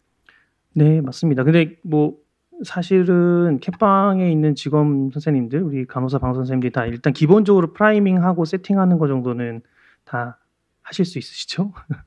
그리고 이제 시스템이 오면 좋은데 사실 우리 카디악 프라이머리랑 또 CS팀이 맞춰져서 새벽에 응급에 에코마까지 늦는 상황, 그다음에 새벽엔 사실은 방사선사 간호사 선생님 한 분씩 와서 일하는 상황인데 에크모까지 늦는 거 참 쉽지 않을 것 같아서 조금 더 다른 백업이 사실 필요한 상황이긴 합니다. 지금까지는 어떻게 맡고 있는데 나중에 더 심한 환자들 그럴 때는 조금 사실 불가피하게 어려울 경우가 사실 많이 있는 것 같기는 해요. 다른 질문 또 있으실까요? 저는 그 칩 PCI를 할 때나 뭐 이머전시 뭐 PCI 이런 거 말고 그냥 뭐 할 때 너무 응급 상황이 생길 때 있죠. 칩 PCI인 경우에 많이 생기겠죠. 근데 이제 그런 일이 생겼을 때 보통 각자의 업무 롤이 굉장히 중요하잖아요. 네. 그럴 때 이제 간호사 같은 경우에는 뭐 기록도 하고 뭐 그 모니터하는 간호사가 있고 서큘레이팅 간호사가 있는데 그 업무가 진짜 그런 응급 상황일 때 시스템화돼서 착착착 진행이 잘 되는지 저희는 이제 그런 일이 생길 때마다 항상 토의를 하고 업그레이드 시키고 그러려고 많이 노력을 하긴 하거든요. 근데 이제 그래도 큰 병원이니까 저희보다는 어떤 그런 게 굉장히 연습화되어 있어서 아주 체계적으로 착착착 진행이 돼서 금방금방 되는지 그런 게 많이 궁금했습니다. 우선은 이제 보면은 저희가 그런 CPR 상황이나 그럴 때는 이제 메인 그 방의 담당 간호사는 차트를 잡고 있고요. 그다음에 조금 올드인 간호사가 이제 위에 CPR을 할 때 메디케이션이나 이제 인투벤션 차트 이런 거를 준비를 해주고 그다음에 이제 그 외적으로 이제 다른 방 간호사들이 이제 와서 도와줄 수 있으면은 그 간호사들은 다른 액팅적인 업무를 이렇게 하고 있습니다. 간호사 1, 2, 3 이렇게 해서 네. 1 간호사, 2 간호사, 3 간호사 이렇게 나눠진 업무가 이미 딱 정해져 있는 상태에서 이렇게 우선은 연습을 딱 하고 정해지진 않았어도 딱 그렇게 그리고 예. 계속 이제 어플라이 되는 간호사들은 그때 또 될 수 있는 상황에서 예. 하겠지만 그래도 그게 어떤 시스템화돼서 네. 막 그런 업무 롤이 딱 정해져 있어 가지고 연습을 많이 하거나 막 그런 게 혹시 있나요? 연습은 따로 없고요. 그냥 저희 자체 내로 이제 저희 자체 내 내규를 딱 정했습니다. 뭐 그 방에 어떤 간호사가 어떤 역할을 한다. 내규는 있어도 그게 안 되는 경우가 많더라고요. 맞아요. 예, 맞아요. 조은자 선생님 그래가지고 그게 말씀은 항상 네, 무슨 말씀인지 알겠습니다. 그 사실은 그러기 쉽지는 않죠. 그러니까 어떻게 환자가 어떻게 안 좋을지 그런 걸 다 예상할 수 없으니까. 근데 한 가지 좀 중요한 거는 캣방에 있는 간호사님, 방사선사들의 숙련도가 사실 되게 중요한 것 같아요. 그래서 선생님처럼 인천에 20년씩 계시는 선생님들이 많아지서야 이렇게 시스템하게 착착착 1술자, 2술자, 3술자 이렇게 딱딱 가는데 사실 혼란스러울 때가 많고 지금 서울성모도 이제 점점점 경력이 늘어나고 있어서 뭐 교수님께서 이제 얘기해 주시겠지만 비교적 MI는 큰 문제 없이 잘 해결되고 있고 나름 시스테믹하게 되어 있고요. 그거를 이제 뭔가 표현하고 이렇게 시스템화하는 어떤 그런 것들은 사실 이런 세션에서 다음에 주제로 삼아서 응급에 관련된 내용들을 조금 우리가 A to Z로 이렇게 한번 논의하는 시간을 한번 가져보는 것도 좋을 것 같습니다. 지금 시간이 많이 지나서 마지막으로 이제 이게 파일럿으로 한 프로그램을 아까 서두에 말씀드렸고 이제 급조된 거긴 하지만 사실은 CMC 널스 앤 테크니션의 어떤 모임에 대한 니드가 굉장히 많았고 오늘을 계기로 여러분들 서로 인사하고 또 많은 정보를 공유하고 또 다른 세션에서 다른 학회에서도 이런 시간을 좀 가질 수 있었으면 좋겠습니다. 오늘 이 세션을 기획해 주신 우리 장규 원장님께서 와 계시는데요. 마지막 인사말 듣고 세션을 마치도록 하겠습니다. 장규 선생님 박수로 맞아주십시오. 제가 여기 와서 보니까 저기 스카이홀보다 더 분위기가 굉장히 좋고 뭔가 집중도 잘 돼 있고 뭐 그런 느낌이었어요. 저는 사실 그 가끔 어떤 때는 우리가 이런 좋은 교수에 와서 이렇게 컨퍼런스 해도 되나 이런 생각을 할 때도 있었었는데 평소에 그 제가 갖고 있는 생각이 저는 사실 수술방도 많이 들어가 보고 여러 군데에서 많이 이렇게 일을 해봤지만 NGO 방만큼 이렇게 사람의 생명이 이렇게 순간적으로 이렇게 막 이렇게 사망도 하고 뭐 살기도 하고 이런 데는 병원 내에서조차 드문 곳이다. 근데 이 살고 죽는 그 과정에서 그 옆에서 일하는 이승훈 선생님 뭐 권지현 선생님 한마디 코멘트가 그때 그것 때문에 살기도 하고 그것 때문에 또 그런 게 없어서 그냥 나 혼자 판단하다가 뭐 죽기도 하고 막 그럴 때보다 이런 모임이 계속 있어서 어떤 우리가 이제 이 시술 뭐 아니면 의료 행위에 대한 컨센서스가 계속 있는 것이 환자 생명을 살리는 가장 큰 뭐랄까요 의미를 갖기 때문에 이런 모임은 꼭 있어야 되겠다 이런 생각을 했었고 이번 처음으로 아마 한 건지는 모르겠지만 그때 제가 보니까 프로그램에 없어서 우리 왜 CMC 선생님들끼리 모여서 한번 디스커션하는 자리를 가져보자고 이승훈 선생님한테 말씀드렸더니 아마 이런 좋은 모임을 마련했던 것 같습니다. 오늘 제가 처음 초반기에 듣고 뒤에 와서 들어봤는데 굉장히 좋은 강의와 이제 좋은 디스커션 정말 좋았던 것 같습니다. 오늘 끝까지 잘 마무리하시고 저녁에 같이 식사하면서 좋은 얘기 더 나눴으면 좋겠습니다. 참석해 주셔서 감사드립니다.